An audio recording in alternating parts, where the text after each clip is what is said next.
ఓం నమో వెంకటేశాయ నమః. ఓం నమో సూర్యదేవాయ నమః. ఓం ఆదిత్యాయ నమః. ఓం గురుభ్యో నమః. గురుదేవాయ నమః. ఇప్పుడు మనం ఆస్ట్రోవాస్తువులో సంబంధించిన 2 లెసన్స్ అయితే చెప్పుకున్నాం. ఇది 3వ లెసన్. ఇందులో మనం సర్క్యులర్ వేవ్ లో మన యొక్క దేవత చక్రాన్ని, ఇందులోనే మన డోర్స్ పొజిషన్ ని, ఆ తర్వాత యాట్రిబ్యూట్స్ ని కూడా చూపిస్తున్నాం. మధ్యలో బ్రహ్మ, తన చుట్టూ ఆర్యమ, వివాస్మాన్, మిత్ర, బుధర్, ఆ తర్వాత అష్ట అధిపతులు, ఆ తర్వాత మిగతా 32 మంది దేవతలు విరాజమైన ఈ చక్రంలో ఉన్నారు. ఇక్కడ మనకి ఉత్తరమున అంటే ఉత్తరము ఆపర్చునిటీ, మనీ ఇచ్చే స్థానము. అలాగే ఇక్కడి నుంచి మనం ఈశాన్యం అంటే ఉత్తరం నుంచి ఈశాన్యానికి మధ్యన మనము మెయిన్ గా 4 దిక్కులు, ఉత్తరము, తూర్పు, దక్షిణము, పడమట. అలాగే ద్విదిక్కులు, ఆగ్నేయము, ఈశాన్యము, ఆగ్నేయము, నైరుతి, వాయువు. ఈ మెయిన్ దిక్కులకి, ఈ మూలలకి మధ్యని ఏర్పడే దిక్కులని మనము మరొక 8ని ఈ చక్రంలో జోడించుకుని ఉన్నాం. అంటే ఉత్తరము నుంచి ఈశాన్యానికి మధ్యన ఉత్తర ఈశాన్యము ఏర్పడి ఉన్నది. అలాగే ఈశాన్యం నుండి తూర్పు మధ్యన తూర్పు ఈశాన్యం ఏర్పడి ఉన్నది. అలాగే తూర్పునకు ఆగ్నేయముకు మధ్యన తూర్పు ఆగ్నేయం ఏర్పడినది. అలాగే ఆగ్నేయముకు దక్షిణ మధ్యన దక్షిణ ఆగ్నేయం ఏర్పడినది. దక్షిణానికి నైరుతికి మధ్యన దక్షిణ నైరుతి ఏర్పడినది.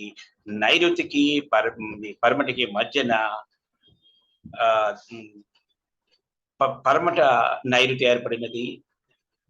పశ్చిమనకు వాయువుకు మధ్యన పశ్చిమ వాయువు ఏర్పడినది. వాయువుకి ఉత్తరానికి మధ్యన ఉత్తర వాయువు ఏర్పడినది. అంటే ఇలాగా మరో 8. అంటే ఈ మొత్తం అన్ని కలిపితే 16 జోన్. ఈ జోన్ గురించి మనం నెక్స్ట్ క్లాస్ లో చెప్పుకుందాం. కానీ ఇప్పుడు మనం వాటి గురించి డిస్కస్ చేసాం. అంటే వీటికి యాట్రిబ్యూట్స్ ఉన్నవి. నార్త్ అనేది న్యూ క్లయింట్స్, ఆపర్చునిటీ, క్యారియర్. ఇవి మనీకి సంబంధించిన, అంటే ఇప్పుడు ఏ మనీ, డైలీ రొటేషన్ మనీ, ఇవన్నీ చూపించేది ఉత్తరానికి చూపిస్తుంది. ఎందుకంటే ఈ N5 లో మనం ఆల్రెడీ చెప్పుకున్నాం, కుబేర స్థానం అది N5 అనేది. ఇక్కడ ఈ చక్రంలో కలర్ కోడింగ్ కూడా మనం ఇచ్చుకున్నాం. మనకు ఉత్తరానికి బ్లూ కలర్ అంటే ఏవి స్థానాలు? ఉత్తర వాయువు, ఉత్తర ఈశాన్యము, ఈ 4 ప్లేస్లకి మనకి ఇందులో చూపిస్తుంది బ్లూ కలర్. ఈ బ్లూ కలర్ ని మనం వాడుకుంటాం, అంటే ఆ స్థానానికి సంబంధించింది. తర్వాత ఉత్తర ఈశాన్యం సంబంధించింది ఏంటంటే అక్కడ మనకి హెల్త్ అండ్ ఇమ్యూనిటీ ఇస్తుంది. Health and immunity. అలాగే ఈశాన్యంలో మనకి మెడిటేషన్ ఇస్తుంది. మెడిటేషన్ మనం చూసుకుంటాం. అలాగే నెక్స్ట్ ఉత్తర ఈశాన్యంలో ఫన్ అండ్ రీక్రియేషన్, అంటే ఒక హ్యాపీనెస్ ఏరియా. ఇక్కడ మనం ఏ వస్తువు పెట్టుకుంటే అది మన లైఫ్ లో హ్యాపీనెస్ ఇస్తుంది. అది అందుకే మనం ఎక్కువ టీవీని ఇక్కడ పెట్టుకుంటే దానిలోంచి హ్యాపీనెస్ క్రియేట్ చేసుకుంటాం. East is the social network, association. ఇది తూర్పునికి సంబంధించినది. అలాగే ఈఎస్సి అంటే ఎనస్టీ, ఓవర్ థింకింగ్. సౌత్ ఈస్ట్ ఆగ్నేయం అంటే సౌత్ ఈస్ట్ అంటే ఆగ్నేయం ఒకటే. ఇది fire zone, cash and liquidity. అంటే మనకి డైలీ వచ్చే ధనం, లిక్విడిటీ ఇక్కడ సరిగా ఉంటే మనకి నిత్యం ధనం వస్తుంది అనమాట. ఇది వ్యాపారస్తులకి, నిత్య ధనం సంపాదించే వాళ్ళకి చాలా ఇంపార్టెంట్ స్థానం. అలాగే సౌత్ ఈస్ట్ ఇది ఫేమ్ అండ్ రికగ్నైజేషన్ జోన్. ఈ జోన్ లో ఇది ఫైర్ జోన్. ఇందాక మనం చెప్పుకున్నాం ఈఎన్ఈ అండ్ ఈస్ట్ ఈఎస్ఈ ఈ 3 స్థానాలు గ్రీన్ కి సంబంధించింది. అంటే ఎయిర్ అంటే వుడ్ అంటే ట్రీస్ ఆ స్థానానికి సంబంధించినవి. ఇప్పుడు ఇందాక సౌత్ ఈస్ట్ అంటే ఆగ్నేయం, ఆ దక్షిణ ఆగ్నేయం అంటే ఎస్ఎస్సి, ఆ తర్వాత సౌత్, ఈ 3 ఫైర్ జోన్స్. అంటే మనం రియల్లీ కిచెన్స్ ఈ ఫైర్ జోన్స్ లో ఉంటే మంచిది. ఇక్కడ మనకి హెల్తీ ఫుడ్ దొరుకుతుంది, హెల్తీ హ్యాపీగా ఉంటాము. ఈ విధంగా మనకి క్రియేషన్ ఇవి ఇస్తాయి, మంచివి ఇస్తాయి. కాబట్టి ఇవి చూసుకుంటాం. నెక్స్ట్ మనకి సౌత్ ఏంటంటే రిలాక్సేషన్ జోన్, ఫేమ్ జోన్. ఇందాక south east power zone and confident zone. ఇవి మనకి బలంగా ఉండాలి, ఎందుకంటే మనలో ఎనర్జీని క్రియేట్ చేసేవి ఫైర్ జోనే. మనలో ఉన్న ఆరోగ్యానికి, ఒక హెల్తీకి కూడా ఎక్కువ ఉపయోగపడతాయి. ధనధాన్యాలు తేడానికి, నేమ్ అండ్ ఫేమ్ తేడానికి ఎక్కువ మనకి ఉంటుంది. ఇక్కడ నెక్స్ట్ వచ్చేది దక్షిణ నైరుతి అంటే సౌత్ వెస్ట్. ఇది wastage zone, disposal zone, expenditure zone. ఇందాక అదే చెప్పుకున్నాం. ఇక్కడ మనకి లెటిన్ ఉంటే వీటి నుంచి మనకు తక్కువగా ఇదవుతుంది. నైరుతి పితృస్థానం, ఇది రిలేషన్షిప్ స్కిల్స్ ని మనకి ప్రొవైడ్ చేస్తుంది. కాబట్టి వీటిని మనం జాగ్రత్తగా చూసుకోవాలి. నెక్స్ట్ వచ్చేది పశ్చిమ నైరుతి, ఇది ఎడ్యుకేషన్ అండ్ సేవింగ్ జోన్. మనకి సేవింగ్స్ అవటం లేదు, ఎడ్యుకేషన్ సరిగా రావటం లేదంటే ఇక్కడ ప్రాబ్లం ఉన్నట్టు. అలాగే నెక్స్ట్ వచ్చేది వెస్ట్ అనేది గెయిన్స్ అండ్ ప్రాఫిట్. ఇక్కడ ఇది మనం దూషితం అయితే మనకి లాభాలు రావు, ఏవి ప్రాఫిట్స్ అవు. అంటే బిజినెస్ మ్యాన్ కి నార్మల్ గా కూడా ఇక్కడ దోషం ఉండకూడదు. ఇది ఎందుకంటే పశ్చిమ దిశ చాలా ఇంపార్టెంట్. కాబట్టి నెక్స్ట్ వచ్చేది పశ్చిమ వాయువు. ఈ పశ్చిమ వాయువు లో మూడ్స్ కి సంబంధించింది. డిప్రెషన్,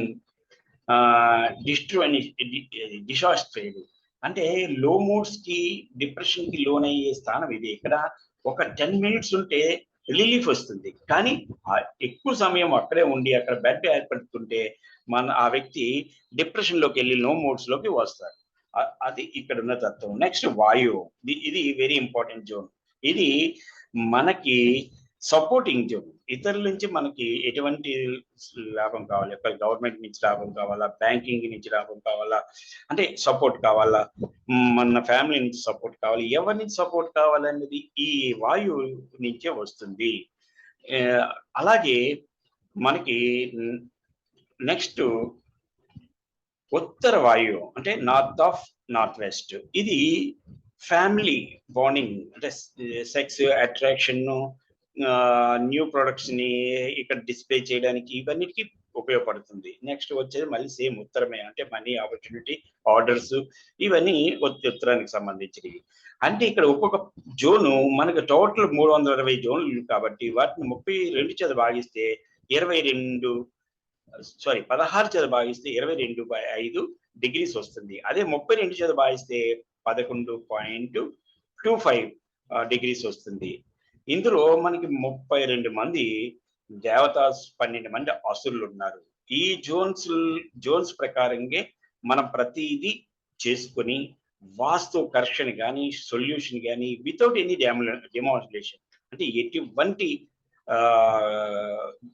కూలదోతలు, ఎటువంటి గోడలు తీసేయడం కానీ, దారబంధాలు మార్చడం కానీ, ఈ శాస్త్రం ప్రకారం అటువంటివి ఏమీ జరపకూడదు.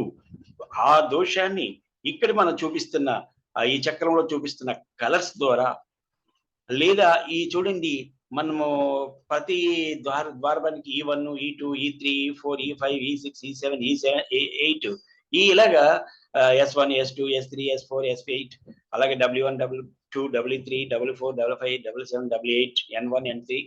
ఇవి ద్వారాలు. అంటే ఒక్కోసారి రెండింటికి రావచ్చు. N1 లో సగము లేదా N2 లో పూర్తిగా అలాగా డిస్ట్రిబ్యూట్ అవ్వచ్చు. అయినప్పుడు మనము చూడండి అక్కడ ఉన్న కలర్స్, అంటే ఆ 1 and ఆ కలర్స్ ఏ కలర్స్ ఉన్నాయో ఆ కలర్స్ ప్రకారంగా మనం అక్కడ ఉన్న వాటిని ఏంటిది దోషాన్ని నివారించుకోవచ్చు ఆ కలర్ పెయింట్ వేసి. లేదా ఆ కలర్ కి సంబంధించిన లోహము ఆ యొక్క ద్వారం యొక్క దీనికి ముందు ఏదంటే గోడిగా పెట్టుకుని ఒక 1 ఇంచ్ 1 mm సరిపోతుంది. అందుకని ఎక్కువైనా పర్లేదు, కానీ తక్కువ వాడకూడదు. అటువంటి బద్దీని తీసుకొని మనం నిలువుగా నించోబెట్టి ఆ దారబంధం మొత్తానికి అటు నుంచి ఇటు వచ్చేటట్టు పెట్టినట్టయితే ఆ దారబంధమును మనం క్లోజ్ చేసినట్టు.